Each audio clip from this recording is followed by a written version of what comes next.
Hello, hello, shadow players. I know I normally wait for the song to change, but it's a late night, and this is kind of a long chapter, so I want to get right into it and get started. Uh, had a fantastic D&D session. We stopped in the middle of it because we're fighting a lich and a vampire, and then we have many different vampires on the side, and we successfully killed the lich, and they didn't want to have one man down, so when I had to go, we stopped the game. So we're all alive, which is good.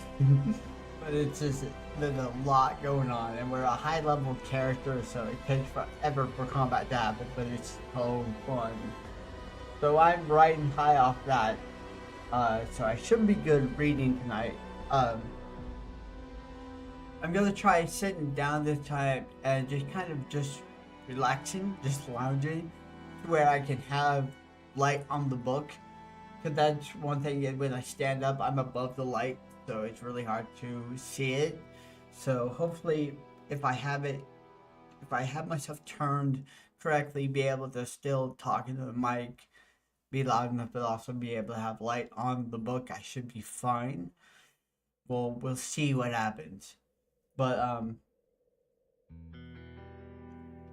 gonna stop the music now because I'm not gonna have music on. I'm gonna take your headphones off because when I'm looking down, they'll fall off. So, but we are reading this. Of course, this isn't my debut novel. I've written a few and have published, but this one, this one definitely has changed the way I've written and want to tell stories. So I consider this my debut one. And apparently my cat had been chewing on the cover. The little teeth marks. Oh well. That's what cats do. But for safety reasons, because since it's already ripped, I'm going to remove the cover like I did last time. So it's just a hardback. So I'm not worried about ripping the cover anymore. I should buy a new one. I really need to.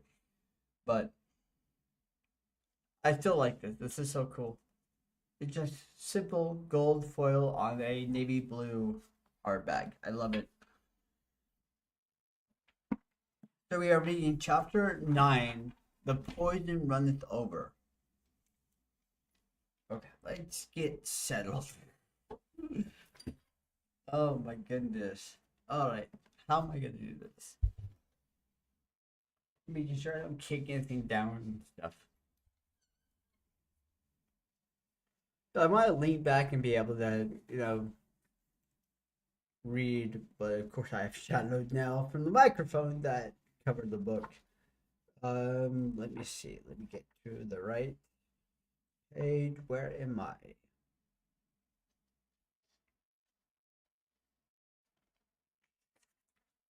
Oh, that's right before. Right before. Okay. Aha.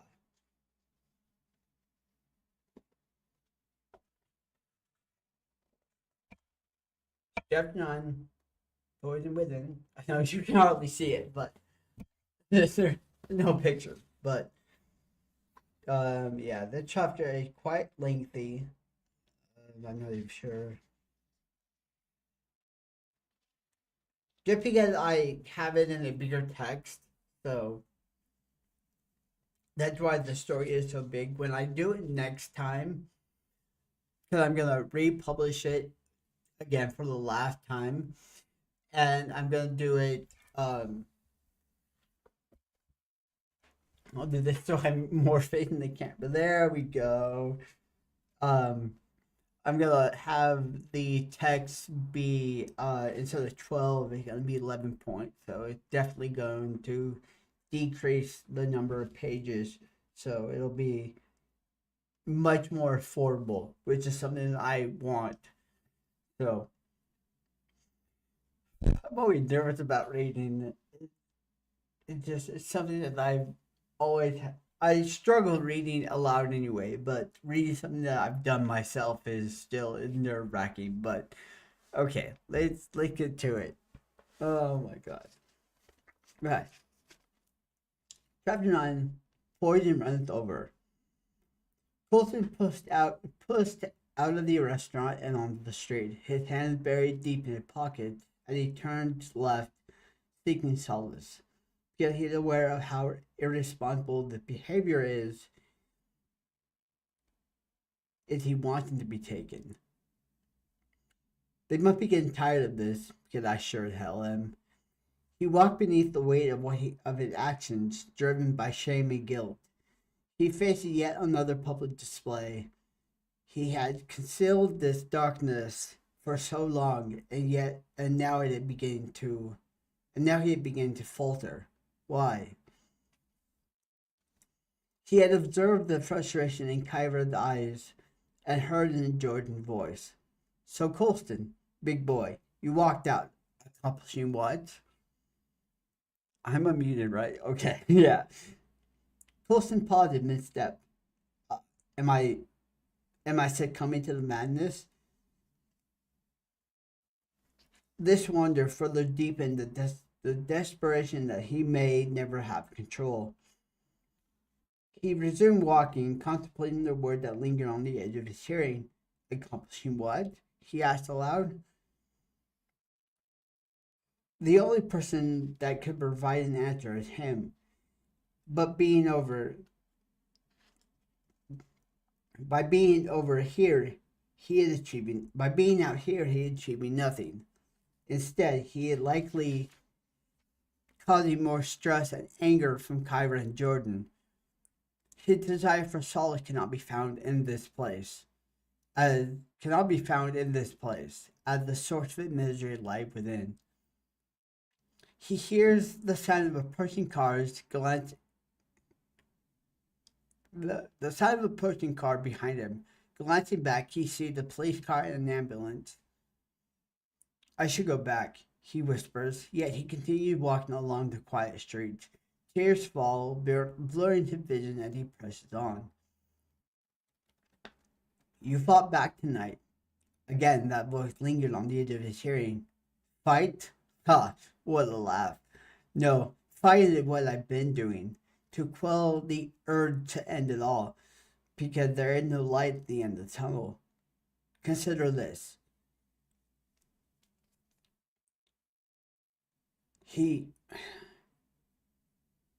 I know what that word is, I just can't say it right now. He asked to the empty street. Oh God, am I losing it? He stares at his feet as he walks, and when he speaks aloud, into the loud. Consider it took the Phantom a year to plan to take me the first time, and for 3 months prior he taunted me and warned me.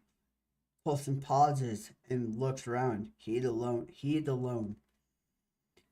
Now it's been 5 years, and he waited for me to go to the house. This time he stopped walking, his ear cocked, waiting. He stands 5 blocks from the restaurant, in front of a darkened barber shop. He sighs, hoping to hear the voice again, but it's just him. Why would he wait at the house? Why would he think I would go back? Tears fall as he shuddered in fear and disgust. As he recalls Todd's comment about him how he allowed the drug to overwhelm him. His shoulders grow heavy. He whispered to the sidewalk. I went back to find an escape, not because I felt like I belonged there. His hand moved to his chest as he closed his eyes. Through tears he prays for strength to continue to fight. Please, my God, I have glimpsed the end of the tunnel of the struggle, though the path is long and arduous, filled with more cold and darkness. I long for it to be over. I wish for it to end. I wish for an end to the suffering, or grant me the freedom I seek and take me into your loving arms. He let out a sob as he ends. He let out a sob. He'd at the end, and he leaving it in God's hands. What is to gain? I don't know, he screamed in his mind. Why did he choose me to take? Colston, he hears the panicked echoes of Kyra. Why couldn't he have just killed me? He whispers, turning and allowing him his back to hit the wall of the barber shop. And he slides to the ground. This existence is not living, it's merely waiting for the next breakdown. I am only wondering if this one will finally be the one to do me in. He breathes. I have tried harder.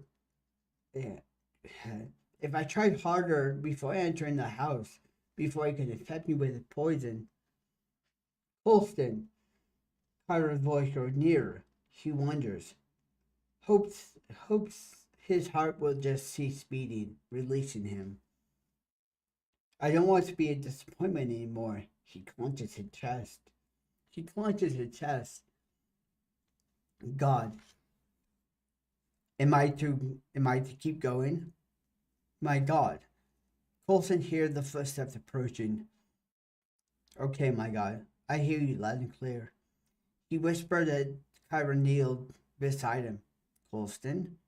Her voice was soft and cautious. I am so sorry. How is Jordan? Colson asked.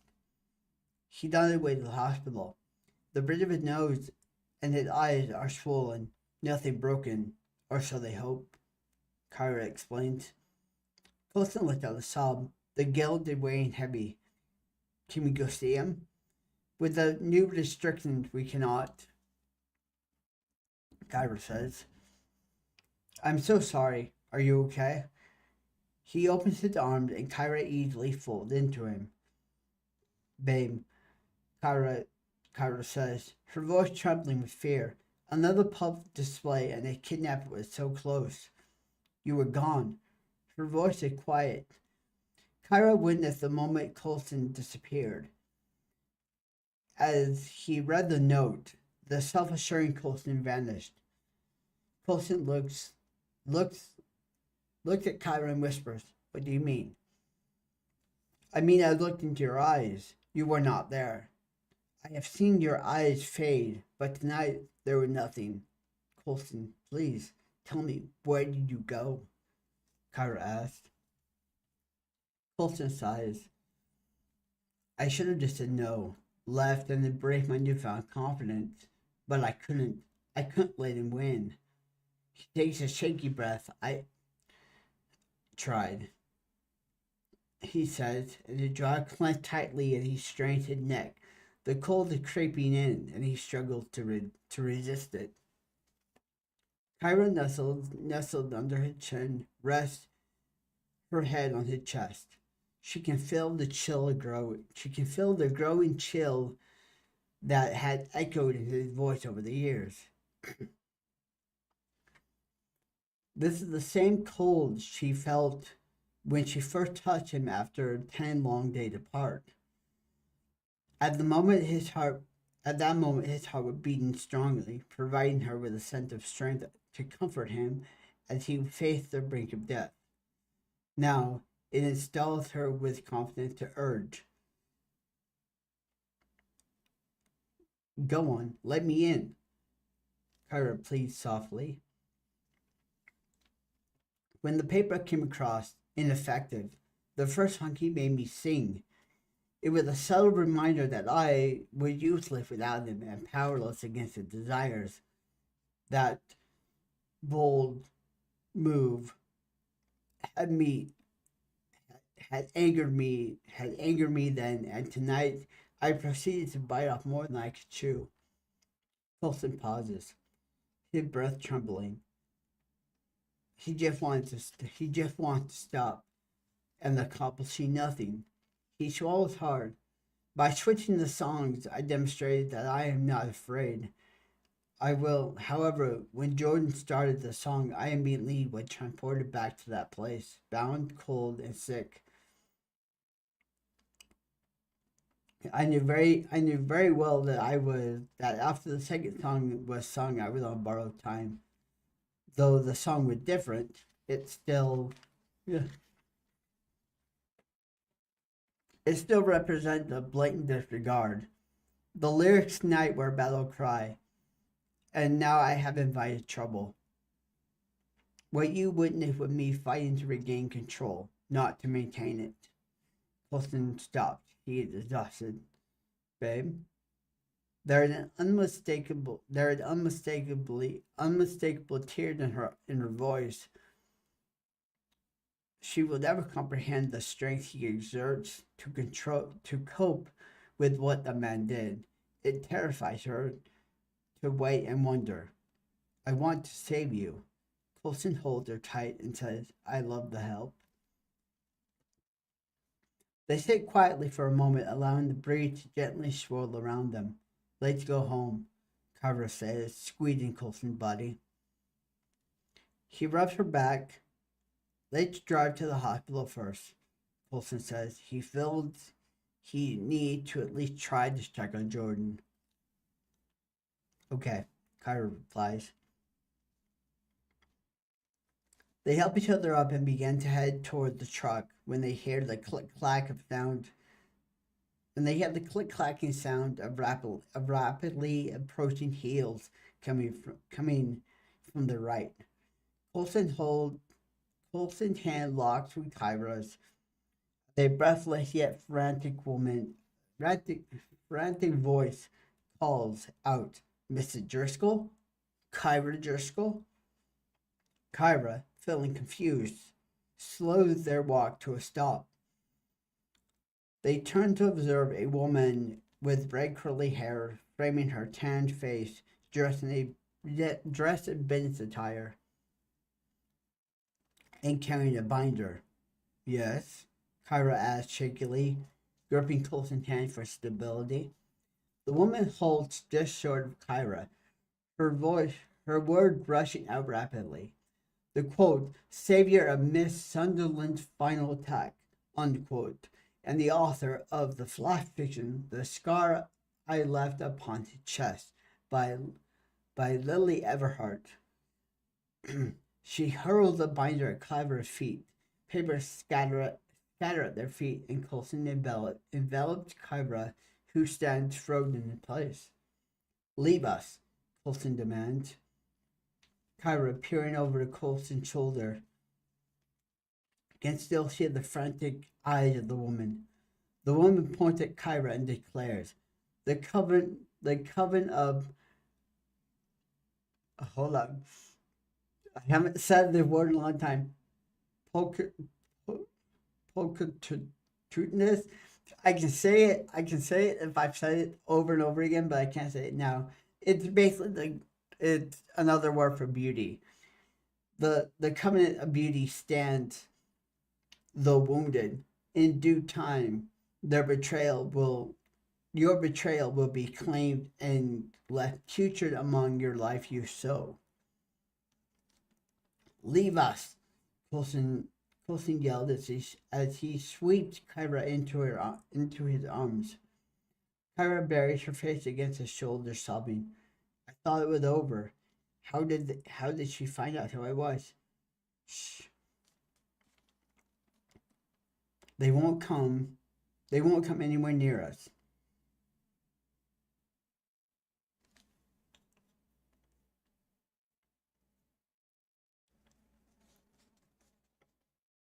They won't come anywhere near us.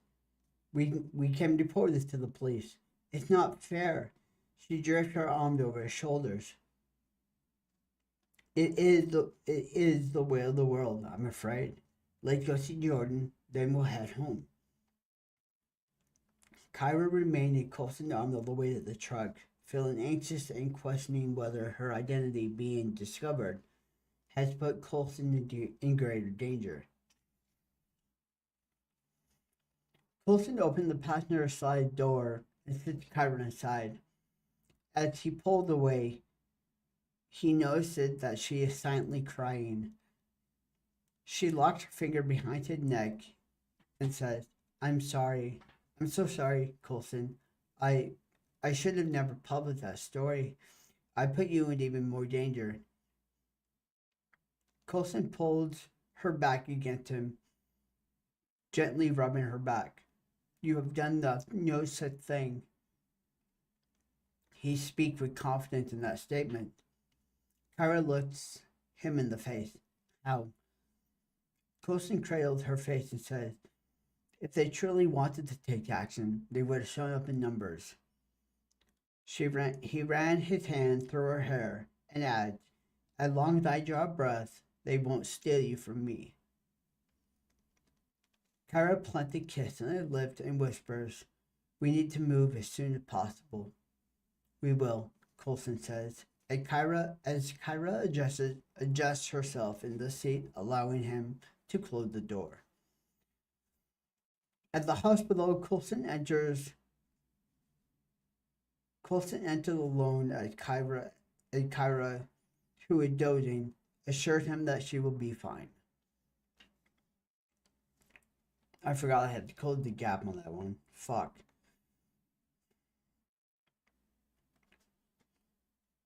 The lobby is spacious and the spacious lobby is bustling with activity,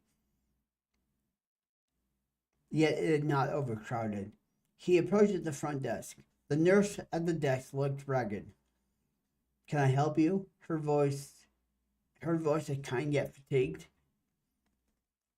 "A man by the name of Jordan Youngblood came in, and I would like to check on him to see how he's doing." The nurse sits down at the computer and asks, "And you are?" "I'm Colston Driscoll. Jordan is a friend and a guest in my home." Mr. Youngblood is in room 406 on the fourth floor for non-emergency observation. You may visit him, but only for a brief moment." "Okay, thank you." Colston heads to the elevator before she can change her mind. He takes out his phone and calls Kyra.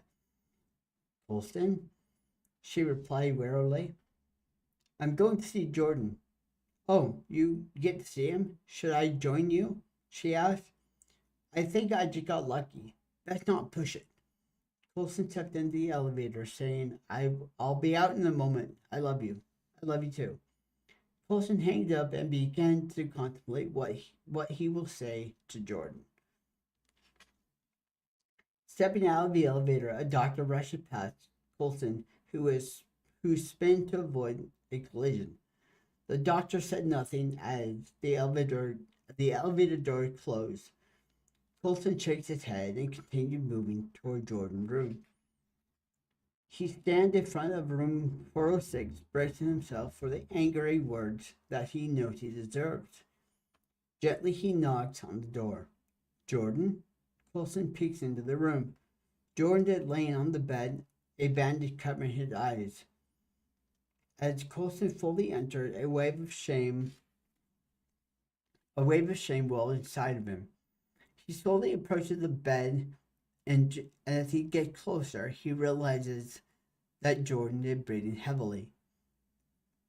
"Jordan? Hey, it's Colston. Cole?" His voice is choked with emotion as he reaches out with the trembling hand. Colston grips it. "What is wrong?" he asked gently. "Colston, please don't go anywhere alone." Jordan pleads, reaching with the other hand to uncover his eyes. Colston's heart sinks at his words.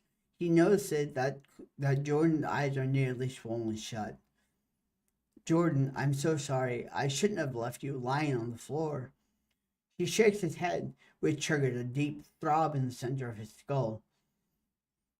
With With the hand not holding Coulston's, he rubbed his temples in an attempt to alleviate the pain, but to no avail. No, he said, squeezing Coulston's hand. He came. Cole. He came here. He came here. Cole. Coulston stared at Jordan's swollen face, unsure of how to respond to this. Unable to respond to this information.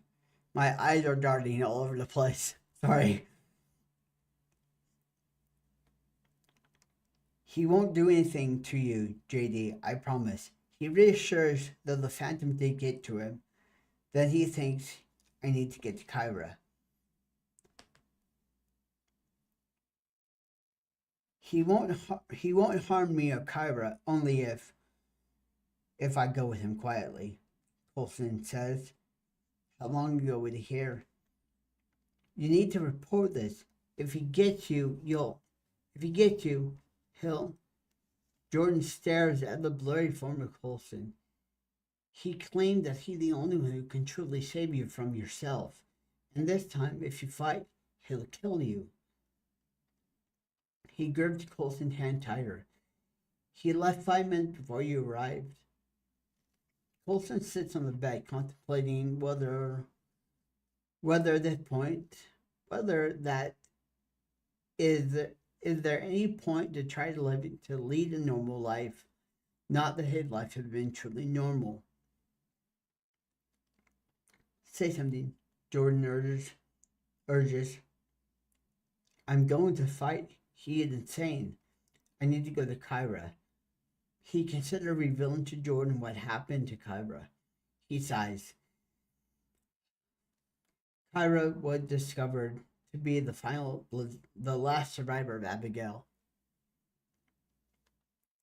Jordan gazed at the ceiling, his teeth clenched in pain. He says, You have been fighting. Then he turned back to Coulston. What? Are you freaking serious?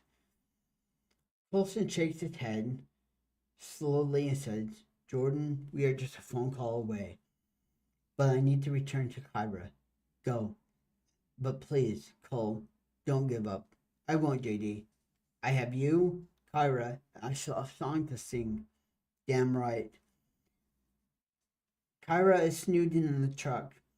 She hears the driver's door handle being pulled, followed by a gentle knock. Without glancing, she unlocked the door. As it opened, Kyra, feeling utterly exhausted, instinctively extends her hand, allowing Coulston to interlace his finger with hers. Turn the page. The hand that grips hers is not the thick hand of her husband. Her eyes snap open, and she sees her own frightened reflection in the full face mask. Make a sound, Coulston dies tonight, the voice declares. Kyra stares, still gripping the gloved hand of the man who stole her husband. Kyra, the best thing for you to do, not just for yourself, but for Coulston, is to leave him. He belongs to me. His voice soothed the burn of life. I do not wish to harm my dearest Coulston. He has so much to offer. You may give him life, but I see what he can become, and that potential cannot be achieved while he is divided. If you truly love this man, you will let him go. He stepped out of the truck and walked into the night. Kyra left frozen in fear.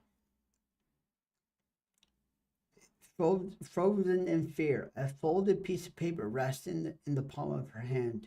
Her eyes are fixed on the empty driver's seat, the door ajar. Tears slide down her cheeks as the overwhelming fear leaves her gasping for breath.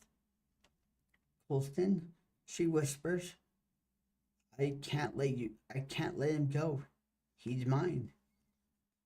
Moments later, Coulson dashes around the open door, calling out, Kyra.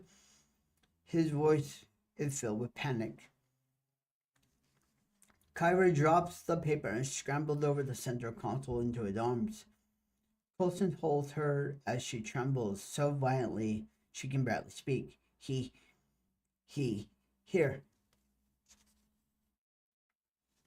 Coulson anger flares. God, did he hurt you? Kyra cradles his face in her hands. Her no is not audible. Did no one see? Coulson asked. This creep had gotten to both the people who mean the world to him. He threatened to kill you tonight if I made a sound. Coulson's eyes drift away from Kyra, yet his face remained cradled in her hands. He got to Jordan, too, she says. What, is he? No, Jordan is fine. Just a warning. When I fight, I'm dead. But you and him will be safe. But you and he will be safe. Kyra hugged him again, not wanting to repeat what the man told her, as the word continued to gnaw at her. Coulson gently places a hand on the back of her head and breaks down, saying, I'm sorry. He understands that this apology is little significant in the grand scheme of things. It is the only thing he can express. He left a piece of paper in my hand. I moved back over the console and picked up the paper from the floorboards. Coulson climbed laboriously into the truck. Kyra reads the word on the front to herself. The Driscoll Defender's important note to my dearest Colston. Kyra felt a wave of thickness accompanied by a pang of jealousy as she read this. Colston takes the note, glances at it with a look of despair, and opens it. With his right hand, he gently takes hold of Kyra's hand and reads the note aloud, all the while hearing the cold yet passionate assuredness of the phantom. My dearest Coulson, your display of strength was admirable tonight. However, it was very disrespectful. I'll let this slide, but understand, Coulson, this is the last time. The first was at the house. I had set the house afire and was coming to kill you because I could no longer tolerate your lack of respect and genuine conviction. However, when I heard you singing so freely and purely, your pain and sadness resonated so clearly, I would have preferred to stab myself rather than confront my near mistake. I realized my near mistake. Coulson, it is time for you to recognize yours. Soon, Coulson. Soon. Coulson concludes by tossing it onto the floor. He leans his head back against the headrest, finding it hard to catch his breath. The phantom was intending to kill him, but it was not for the reason he had assumed. It was because he couldn't handle the fight, not because that was his plan all along. What do we do? Kyra asked, feeling numb. We go home, he said, dazed by the new cognizance. Coulson pulled into the driveway, but remained seated. Whoops. Hold on. I need to exit out of this because I may start music if I press spacebar. Oops.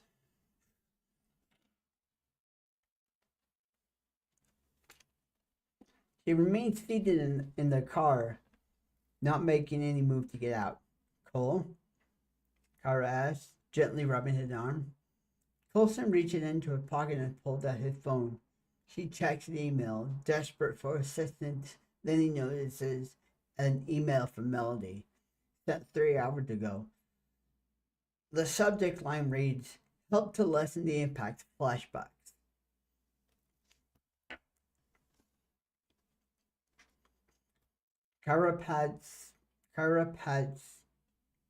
Colston pats Kyra's arm. "Melody sent me some things.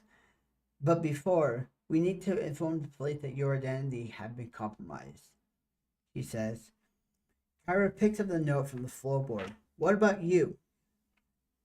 Is that not worth anything?" "They don't care," Colson exclaimed, his voice rising above a calm tone. Kyra remained steadfast, tears spilling as the hand that had been resting on his arm intertwined with his hand. "They have to. It's their duty to protect. I'm on my own, Kai. The last time I went in, they outright told me to stop pretending and man up." Colson repeats with a shudder.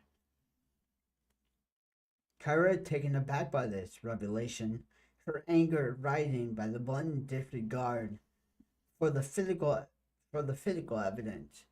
Then something clicks with her, and it comes with a rush of hope. "Cole, if we report my identity that has been compromised, they will have to protect both of you and my husband. It could work. Do you want to go to the police station?" "Yes, and perhaps then we can get some sleep."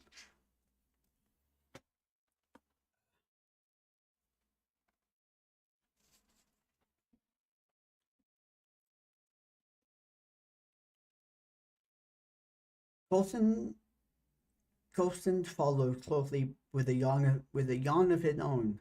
Then he put the truck into reverse and pulled onto the road. Kyra folded the note and placed it in the glove compartment. "I want to burn it." Kyra folds herself up, haunted by the cool reassurance. "Honey, I'm sorry," Colson says. "Babe, why? Are we being punished?" Kyra asked as the woman were sinking. "I don't know," Colson says. He can't allow himself to linger on the train of thought for fear of going insane. "Babe, I'm sure God will protect and grant us guidance," he adds, interlocking his finger with hers. "What about Jordan? He's in the hospital because I needed help," Kyra says, swallowing hard and looking at Colson in utter horror. Colson's eyes remained fixed on the road, and his hand never pulled away from Kyra. He felt numb. They pull into the parking lot of the police station. He glances at Kyra, who wears a fearful expression. Let's take care of this first, then we can go home," he says in a calm, reassuring voice. "I'm pressing buttons on my keyboard, and I'm hoping I'm not pressing anything."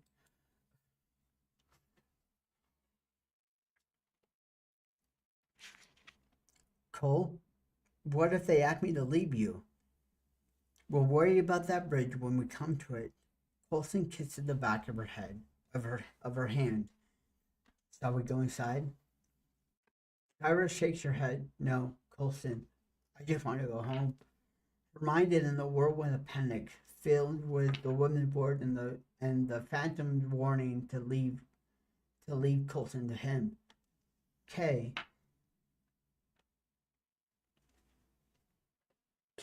he says, folding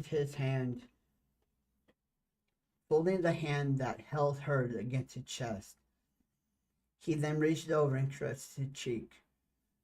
"We need to inform them in case I am unable to protect you and Jordan in the hospital." There are too many variables at play that are beyond our control. They promise you complete anonymity during and after the trial.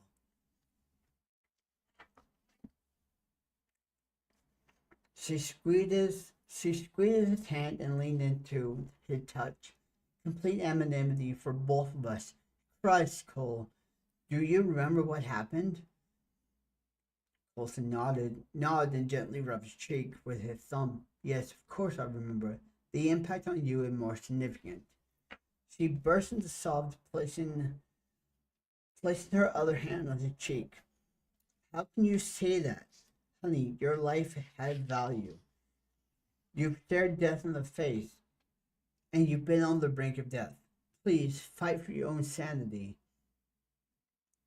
Colson filled her shudder when she mentioned death in connection with him. This caused his heart to tremble. Honey, please, he says, his voice shaking. My sanity remained intact knowing that you are safe. Kyra spied an officer approaching the truck. I die without you at my side, she whispered, leaning into him as much as she can with the center console between them. Colson holds her, feeling pain of guilt. A single knock thumped on the window, startling him, prompting him to turn and look outside. The man dressed in a police uniform looked annoyed, tired, and somewhat concerned. Mr. Driscoll, he said with an express. I just can't do the word right now. God damn it. Exasperated sigh. There we go. Roll down the window. Colson pressed the button to roll down the window while he's still holding Kyra. The officer cast a disapproving look at Colson before shifting his gaze to Kyra, whose face was buried in Colson's chest. Colson watched the officer trying to determine whom to address first. All right, the officer said, beginning glancing at Colson. We honestly did not expect to see you on our doorstep again. Ironically, the day after Todd leaves town, he informed us that your appearances around here might increase. Not only, but the public is becoming aware of your instability. You are treading on thin ice. Your case of crying wolf is closed. We don't have time to pursue the raving of a desperate, failing singer. Colson felt incredibly small, further driving home the fear that he is on his own without a buffer between himself and the phantom. Kyra pops up and gazes at the officer. Her face streaked with tears and contorted with anguish, reflect the shock of the words she had just heard spoken directly at her husband. Ma'am, is your husband causing you distress? The officer asked in a much friendlier tone. Kyra felt Colson's struggle, strength fade as it drained from his body. She quickly came to a defense, stating, my husband is a great, caring, and honest man.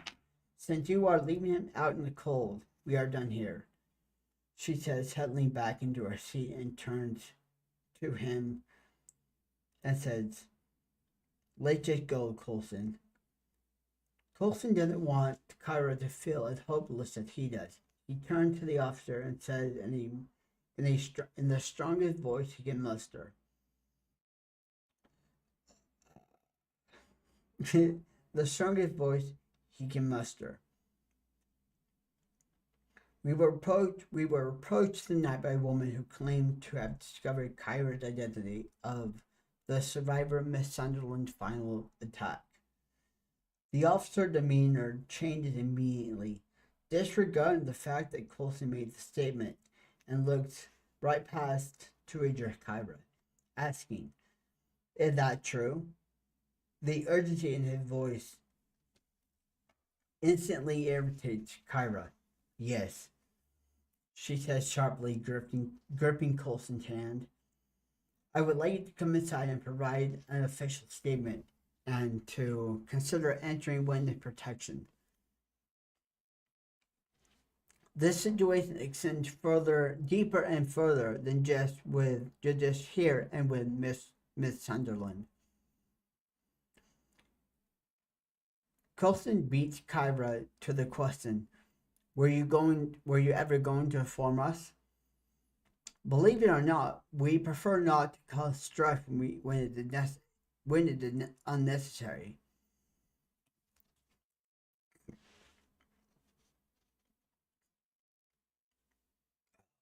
I lost my spot.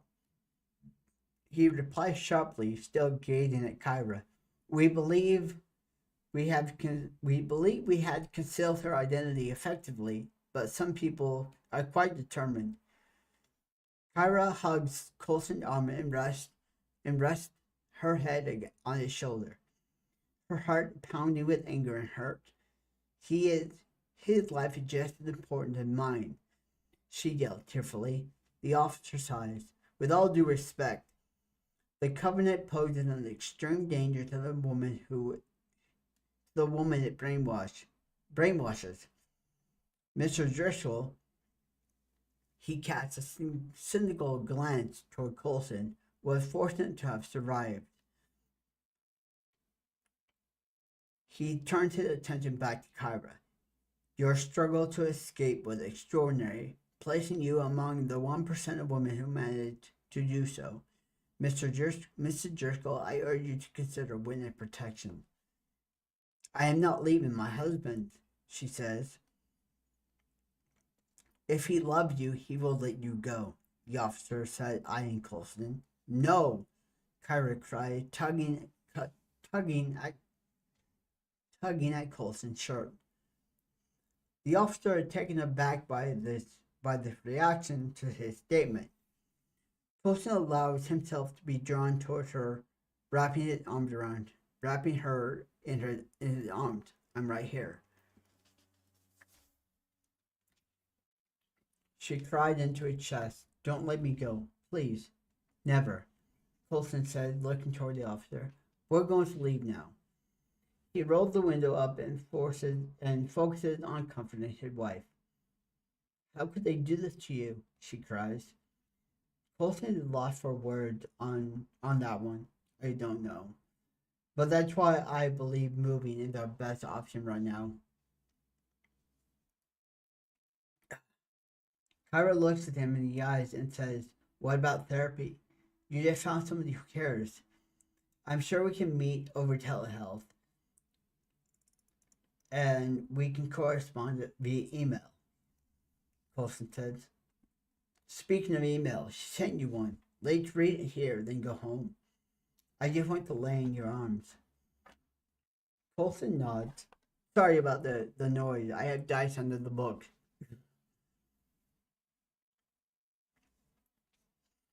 Coulson nods, and Kyra loosens her grip on him just enough for him to retrieve her phone from his pocket. With his right elbow resting on the center console, and Kyra leaning against his shoulder, he gently rests his cheek against her head as they read the email together. I hope this email finds you well, Coulson. I know I mentioned two techniques. I will share one here, and we will cover the other in the next session. This technique is called survival to observation. When flashbacks occur, you enter survival mode and you feel just as real. They feel just as real the day they happened. We will need to train your brain to understand that you are no longer in that moment, and that these experiences cannot hurt you anymore. It will take time, practice, and energy to effectively implement this technique. During a flashback, it is essentially awaken You essentially awaken and detach yourself from the experience, becoming an observer of yourself. This shift can cause the flashback to pause or become distorted. Once this occurs, your mind will release you. Also, they can be achievable in dreams, but it requires significant more effort, as there are additional layers to navigate in order to reach your conscious mind. If you wish to practice, I suggest laying down and having your wife present before allowing your thoughts before allowing thought to flood your mind. I hope this information helps and wish you the best of luck. Sincerely, Melody Dakota. Okay, we are like I said, the chapter is rather big. Hold on. Can't remember how long this chapter is. Okay, we have a few more pages. Oh god, I've been reading for over an hour. Holy shit. Colston and Kyra finished reading the email, both feeling relieved to receive helpful information for a change. Let's go home, Kyra says. I can't wait to redo this. In order to fit all this, I had to decrease some of the like spaces of time, and so it's like all clumped together. It makes it look extremely bad and it pisses me off. But that's what I had to do. They lay in bed feeling gutted by the night they just had experienced. Colston feels queasy knowing that Jordan is at the hospital, wondering if he is safe. He stared at the ceiling, feeling Kyra toss and turn beside him. While in the grasp of the phantom, he faced death twice. He fought against the phantom, but ultimately lost consciousness both times, overwhelmed by pain and or fright. Yet the phantom spared his life. Why? A chilling thought crossed Colston's mind. Did the phantom want to witness his reaction when the final blow was struck? He shivers as Kyra rolled back against him, lightly tracing her fingers across his bare chest. Colston gently places his hand over hers and flattening it against his chest. Love, we need to sleep, he says. Kyra nuzzles her face against his neck and whispers, half asleep, "You are mine. He can't have you." Colston, tears welled up in his eyes, drift off to sleep. Okay. I'm gonna tell you we're entering the flashback, so the tense is going to change from present to past. I look like a fucking sunburn with how bright the light is. He was left awkwardly to crawl to the tub after being pushed to the floor just inside the door. His broken ankle caused his movement to be slow, and his sick body throbbed with heat. Upon reaching the tub, he braced his forearms on the edge to pull himself up and lean into the corner. When the tape finally broke, fresh fear washed over him, but it was quickly replaced with the relief as cold air caressed his raw skin. He wrapped his sore, cold body in the blanket and drifted off to sleep before he could be denied rest. An anguished scream pierced the cold, silent house, jolting Colston from a dream of slumber. Groggy and very reluctant to fully awaken, he relished the warmth enveloping him and the freedom of his unbound wrist. The sound of running footsteps echoed, accompanied by his captor roaring, "No!" Colston's heart pounded in his chest, and his eyes remained fixed on the door. He braced himself for another beating, hoping the man would snap out of his frenzied rage before he was killed. The door was kicked open, and the captor barreled in. He seized the edge of the blanket and yanked it forcefully. The blanket was nearly ripped, torn in half as Colston slipped away from the tub with such speed that the back of his head struck the floor. You callous son of a bitch. Colston shielded himself the best he could. Please stop, he begged, that his body couldn't endure. His body could endure little more being a punching bag. To Colston's shock and disbelief, he did. That malevolent. Hold on, let me take a drink. Ugh. I strained my voice almost out of read.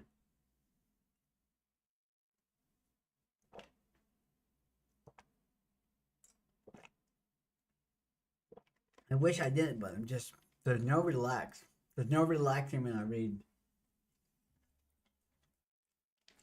Not to this caliber.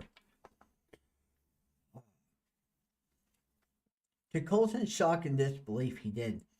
That malevolent man loomed over him, acting and failing to recognize Colston as a fellow human being. This man was at the end of his rope, and Colston was the one who had driven him there. Colston's world was spinning, and he felt nauseous. Please, I beg you, let me go. He knew this was futile. The man's face dipped close, the lips contorted into a snarl. He seemed to be gnashing his teeth on words. Colston shut his eyes against the terrifying visage just inches from his own, and attempted to turn away. A hand seized his face, forcing it back. Look upon me, he shouted, shaking Colston's face. Look upon the insanity you birthed. Colston's ears were ringing as he opened his eyes, staring into the void. I did what you asked, he said. No, you made a mockery of me. That song was meant to illustrate you and me right now, but you changed the lyrics. I don't know how.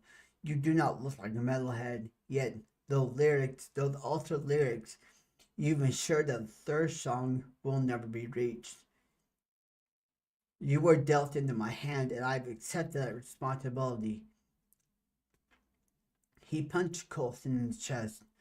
Colston groaned as he successfully managed to roll onto his side and curl himself up.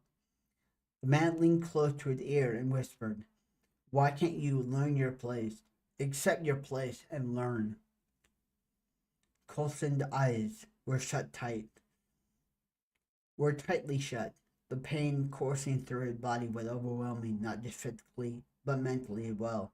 He longed for it to end before he succumbed to the madness.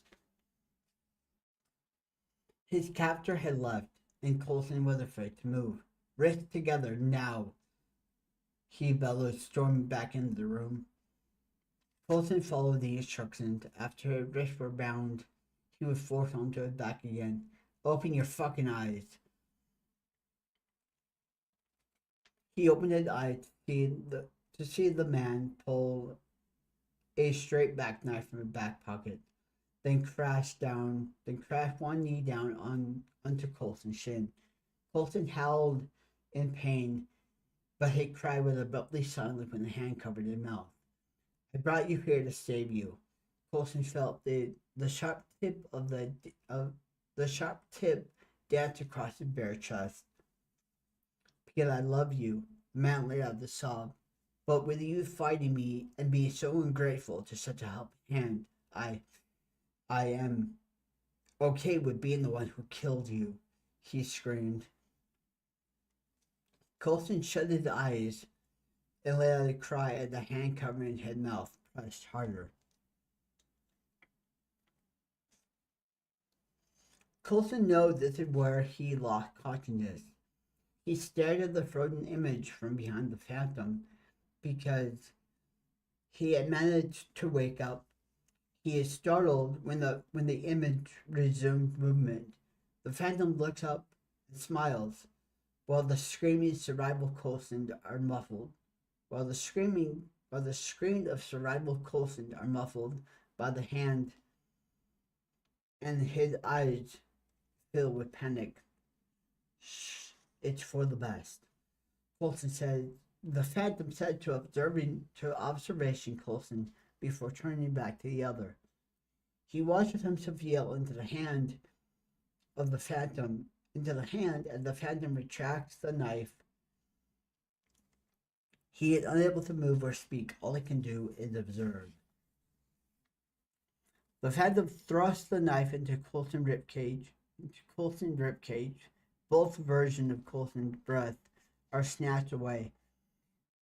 The observer Coulson collapsed to the floor, while survival Coulson's eyes remain fixed on his captor.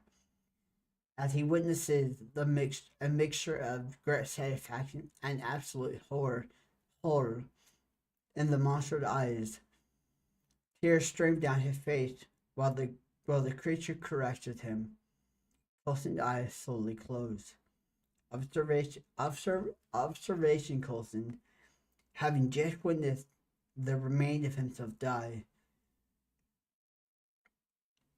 he watches as the phantom stand and looks down at him. Soon, the phantom exclaimed, raising the knife before dropping to a knee beside Coulson. Coulson screams himself awake. He wakes up, his body trembling and his mind really. He gazes at Kyra's peacefully sleeping face. Sitting up, he rubs his face and glances at the bedside clock. It reads 3:24. He had only been asleep for an hour. He should try to return to sleep. He doubts that he can.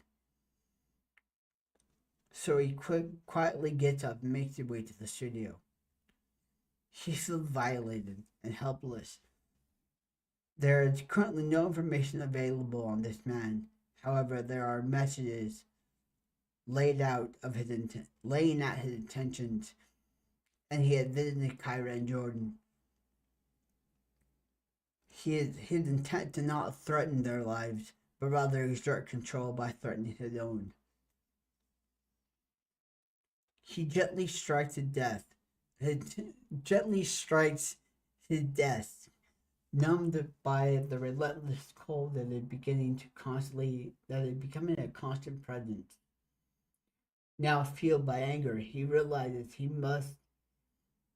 must allow this rage to dissipate before he is compelled to act impulsively.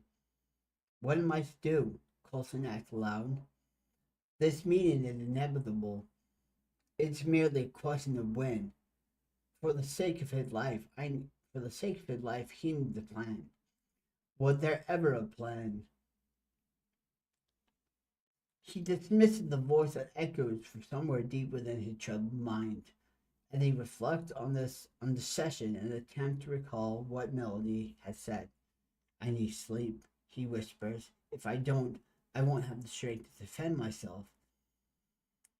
The thought of finding himself in a similar situation again sends shivers down his spine, and he shakes away the idea. Days of torture, which were used for entertainment, would not have been torture if he had simply relented and expressed gratitude. Coulson leaves the room and retrieves his wallet. He pulled out the note found in the house. With that in hand, he headed to a truck and grabbed the other one. On his way back to the studio, he hears Kyra calling out for him. He drops the papers and rushes into the room, asking, Babe? Kyra looks frantically as she sees Coulson appear in the doorway. She jumps out of bed and meets him in the center of the room, where Kyra wraps her arms around him, around the back of his shoulders. I can't. She weeped into his shoulder. You can't what? Colston asked gently.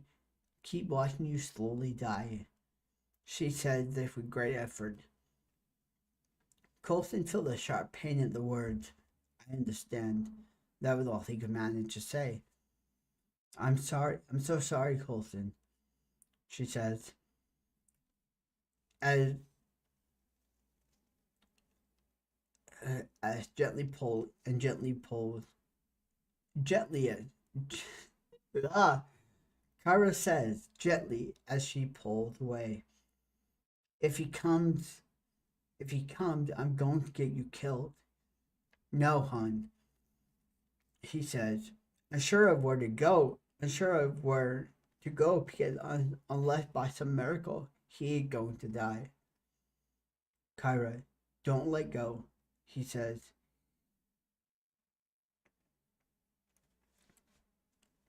He takes her hand in his. I need you. Having you by my side give me strength to try to find a way to survive this. Colston realizes the weight that he had just placed on his shoulders, but it doesn't make you responsible if something happens. I am fighting for a normal life with you, and that keeps me going completely. That keeps me from going completely insane. He bowed his head. If you need to leave, I understand. I will still fight to be with you. Kyra gently lifts his head and gazes longingly into her husband's eyes. You are so brave and strong. I don't want to abandon you. I love you. And seeing that constant struggle is one that you tried to shield me from, but I insisted on knowing. She reflected on the man from before and felt a deep fear of him being and felt a deep fear that he seemed untouchable. Colston, come back to bed and just hold me, Kyra says. Colston nods. They climb back in bed with the rhythm of their heartbeats and the safety in each other's arms. Sleep quickly follows. Kyra falls asleep, pleading to God for strength. And that is the end of chapter 9. God damn, I forgot how long that chapter was. Oh, that chapter changed so many times during the rewrite.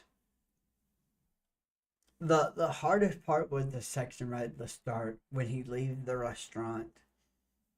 Having that section of just him contemplating, that was probably the hardest section to write. I spent about a total of 2 days trying to figure out what to write there. It's so funny because I could literally go through the book and say what part was hard to write with easy and stuff, but I hope you enjoyed that. I'm sorry about my strained voice reading. That's just how it is. Also very nervous when it comes to reading my own work. I mean, I love it. I want to have people read it and want to read the story, but it's also nerve-wracking. So, but I hope you enjoyed that. I'm sorry you didn't, but we will be back tomorrow with hopefully a game. It should be a game. But yeah. We're moving right along. I need to get to bed. It's almost midnight. Holy shit. But yeah. Thank you guys, and I will see you guys tomorrow night with a game. And yeah. We'll see you guys tomorrow. Thank you. Bye.